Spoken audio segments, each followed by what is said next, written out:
Himala, Bert, umuwi ka. Ano, talo ka na naman sa sugal? Nagastos mo na naman yung mga baon ng mga anak mo para sa mga susunod na buwan? Ilan na naman ba ang utangin ko sa mga kumari ko? Kaya ako umuwi dito eh. Kasi imbis na paglingkuran niyo ako, putak ka ng putak. Paano hindi puputa? Bert, imbis na ang atupagin mo yung mga negosyo natin, ang inaatupag mo yung pagsusugal mo. Bert, kailan ka ba titigil? Kailan ka ba magpapakaasawa sa akin? Kailan ka ba magpapakatatay sa mga anak mo? Pakatatay? Bakit? Kulang na bibiniday ko sa inyo? Sa kanila? Hanggat may pinangtutustos ako sa inyo. Huwag mo ako buluhin. Ewan ko sa'yo, Bert. Hindi ko na alam. Ano bang gusto mong gawin namin? Hindi na ako magugulat kung isang araw pupulutin tayo sa kangkungan dahil dyan sa pagsusugal mo. Kailan ka ba titigil? Pag ubos na tayo? Ewan ko sa'yo. Pakilamero ka masyado. O Ellie anak, gising ka na pala, nakabihis ka na. Kumain ka na muna dyan. Kuya, sabay na tayo? Eto na isang magaling. Wala nang inatupag kundi mag-drawing tsaka magbasa ng kung ano ng mga magazine. Ano bang papala mo dyan? Wala. Pumayos ka. Ayos sa buhay mo. Ano ka ba, Albert? Matataas ang grades ng mga anak mo. Palibhasa, puro pagsusugal lang nandyan sa utak mo. Kaya kahit yung performance nila sa school, di ka na nga pumupunta, hindi ka mo pa alam kung anong nangyayari sa kanila. At isa pa, hindi mahirap suportahan yung mga anak mo sa mga hilig nila. Hindi mo lang suportahan yung mga anak mo. Ellie, anak, hindi ka na ba kakain? Busog pa po ako, ma. Pumasok ka na din. Opo, kuya.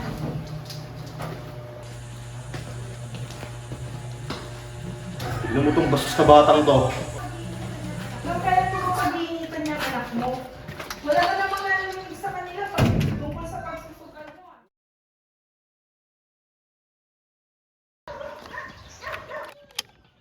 Kunin mo nga yung jacket ko doon.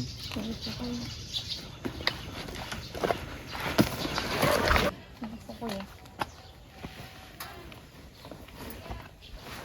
Sakay ka na. Hatid mo na kita.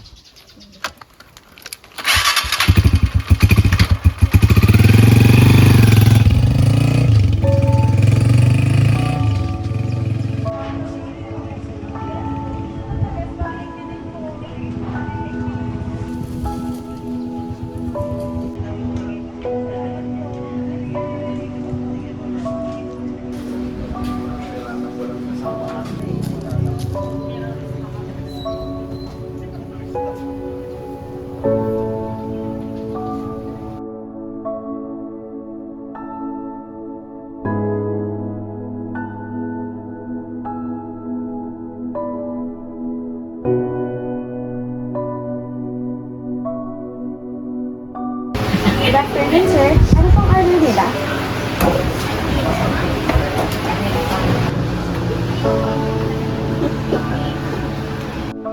Isang matcha latte. 25%. Anong size po? Large. Ay, sir.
Nak! Nak, bangon na! Kakain na!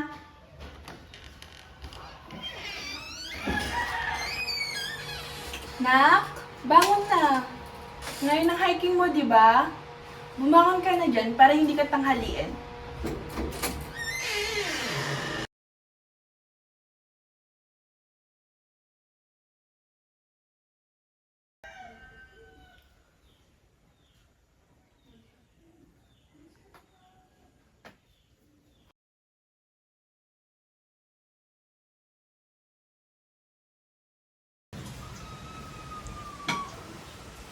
Erin, magsandok ka na. Babangon ang kuya mo. Opo, ma.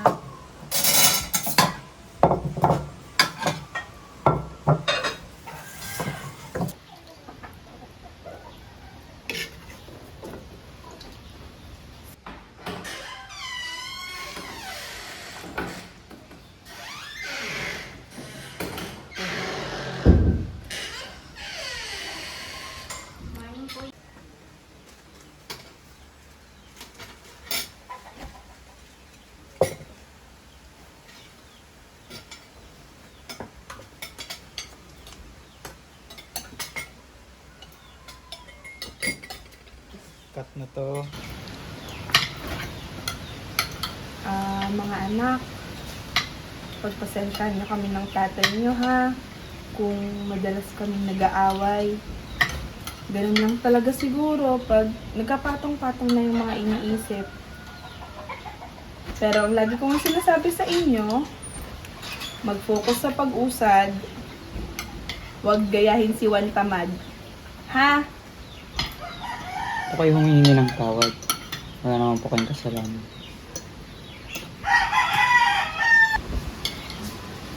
O sige, damihan niyo yung pagkain niyo.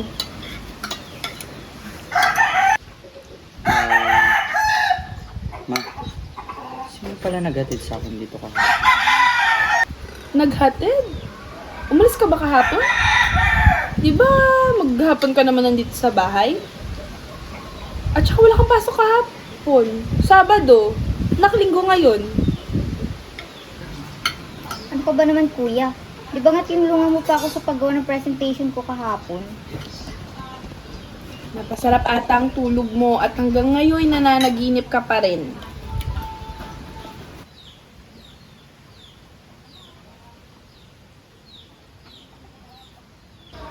Oo nga. Siguro nga po. Anong oras nga pala ang alis mo mamaya, anak? Nang maayos ko yung mga gagamitin mo.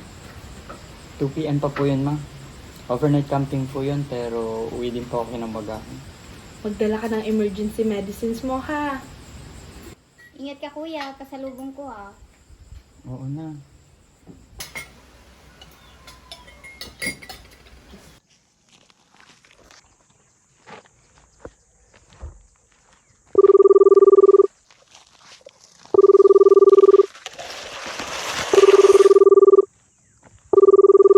Anak, di ba sabi ko sa'yo magdala ka ng gamot mo? Ayan na nga ba yung sinasabi ko sa'yo eh. Kakamadali mo, naiwan mo yung pouch Bili mo. lang po ako dito, ma. O siya, basta yung mga bilin ko sa'yo ha, wag mong kakalimutan. Kuya, yung pasalubong ko, ah. Bye! Bye! Ingat ka dyan!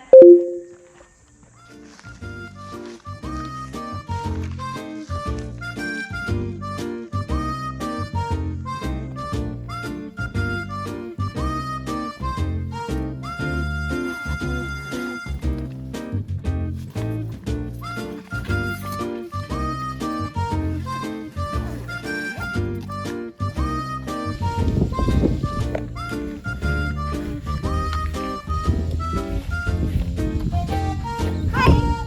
First time mo mag-hike? Alam mo, ito na yung pang-pitong bundok na inakyat ko. Mag-isa ka ba?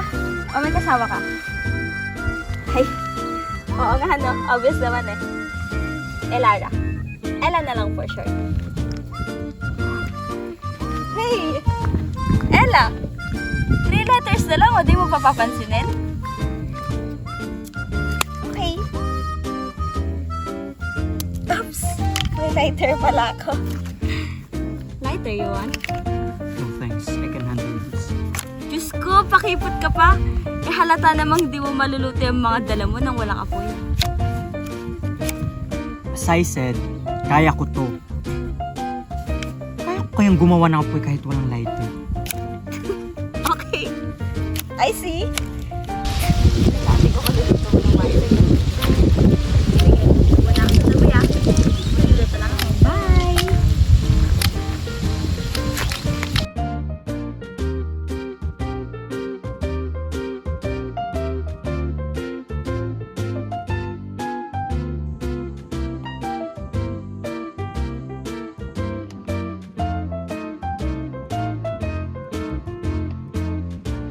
Good morning, Mr. Sungit! Ano namang good sa morning? Ang makita magandang face ka, di ba? Ewan ko sa'yo. Hoy, ikaw. May utang ka pa sa akin, ha? Utang. Oh. Iniwan mo ako nagkikwento sa hangin kahapon. Sinabi ko bang magkwento ha? Bago ko makalimutan. Oh, Para saan to? sa kinain kong noodles kahapon. Hoy! For your information, hindi ako nagpapabayad, no? Kusang loob yon. Salamat.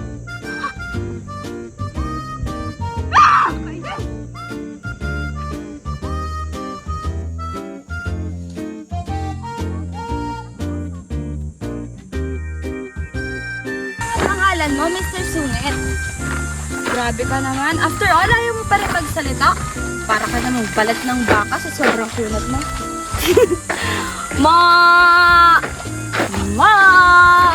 Ma! So, bakit di ka nagsasalita? Di naman ako nangangagat eh. Tayo na nga lang nandito, di mo pa ako kikibuhin? Malas ko na kapag sabi. Ha? Wala.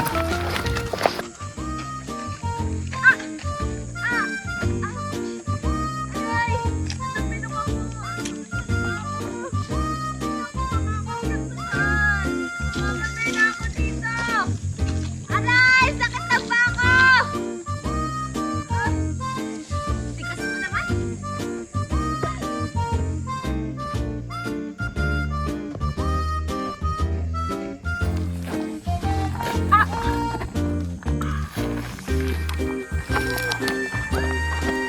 Yan kasi. Hindi mo tinitignan yung dinadaanan mo. Sa prank! Confirm! Tao ka nga! Marunong ka din sa mga awa? Marunong ka din pala!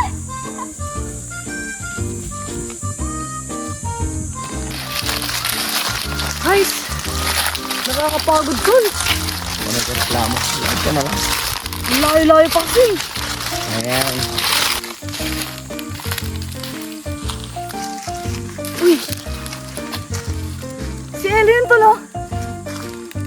Si Ellie nga. Sino kasama niyang babae? Si Ellie? May kasamang babae? Bago yun ah. Tara, tingnan natin. Tara. Nag-aalala sa akin si Mr. Sugat! Nag-aalala siya sa akin! Wow naman. Sino yung kasama mo? Pakilala mo naman oh. Oo nga. Sino yan? Pakilala mo naman. Hi! I'm Elara. Kaibigan ni... So it's Ellie pala ha? Di mo naman nasabi, tol. Ano ka pala makipag-socialize? Sa babae pa. Actually, ngayon na kami naging magkaibigan. No? Ellie Sungit? Ako sa'yo. Ang ganda naman. Mag-hiking din ba kayo? Oo! Tara, sabay-sabay na tayo. O baka mas gusto nyo, tayong dalawa lang. Mas mabuti pa nga ako. Hindi ako yung dinadalhin. Tara na.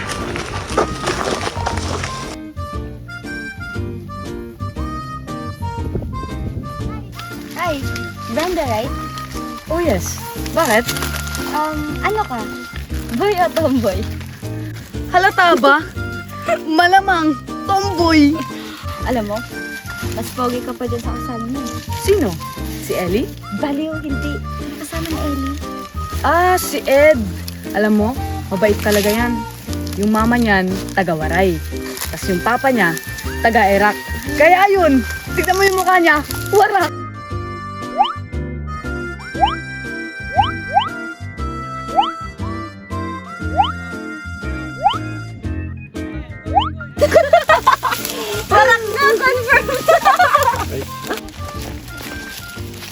ibig mong sabihin? Na ganyan. Sobrang tahimik niya. Nasungit pa siya. Kala mo pasan-pasan lagi yung mundo eh. Ni mas may chance pa akong manalo ng loto kaysa makita yung mga ngiti niya. Ah, ganyan talaga yan. Mr. Weirdo nga tawag namin dyan eh. Tsaka, mas gusto niyang mapag-isa kesa makihalubilo sa iba. Kaya ayun, wala namin kaming magagawa. Nasanay na lang kami na minsan lang siya kausapin. Ano kayang problema ng kukmol na yun? Ano na nga, at malayo-layo pa yung lalakarin natin. Kung ako sa'yo, wag mo nang alamin. Mauubusan ka lang ng oras. Masungit na. Weirdo pa. Ano kayang kwento ng buhay nito? Oy! Wait naman daw!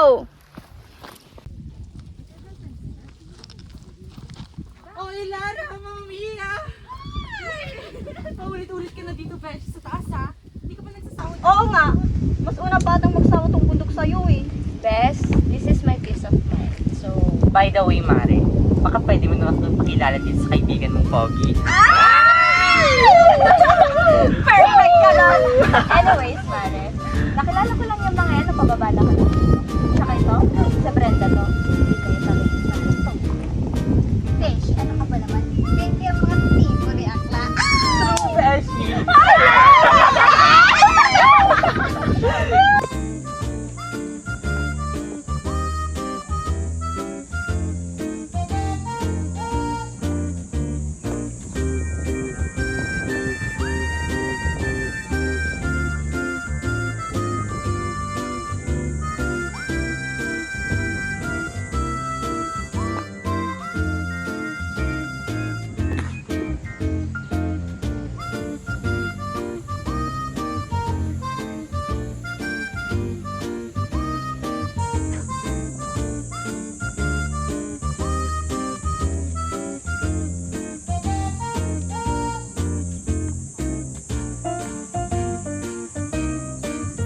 Selfie tayo ba, Nen? Ayan, naka-Android. Bakit? Ano?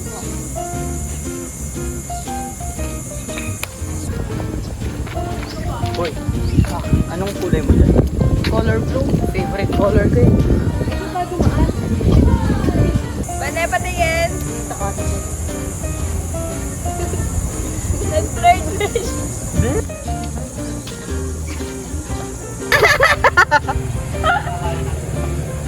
Di ba si Ellie yun? Wait, what? Yan, si Ellie nga. Ang kasama niya si Brenda, my love. Takbo! James yung tao na hindi nagme-meet up. Parang di mo makikita ang bakla. No? Lalaki siya. Mr. Sungit? No? Hi, Lara. Hello!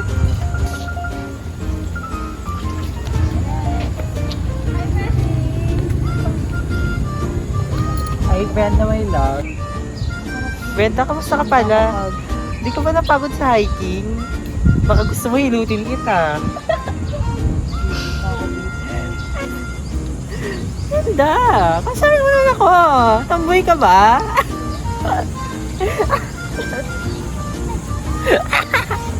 Brenda, di mo talaga ako papansinin. Ano ba yan? Tara na, sabay-sabay na tayo. Lunch naman na eh. Hala, paano yan? Eh, mas nauna si Mr. Sungit, iyain ako kumain. My God, sino pipiliin ko? Kumain. Nananaginip ka. Yan lang, kumain na kayo. Uy, Lara. Lara, una na kami ha. Bye. Ingat kayo. Alam mo, pogi sana yun. Medyo weird lang. Baklata yun eh. Ewan ko ba doon? Tara na nga.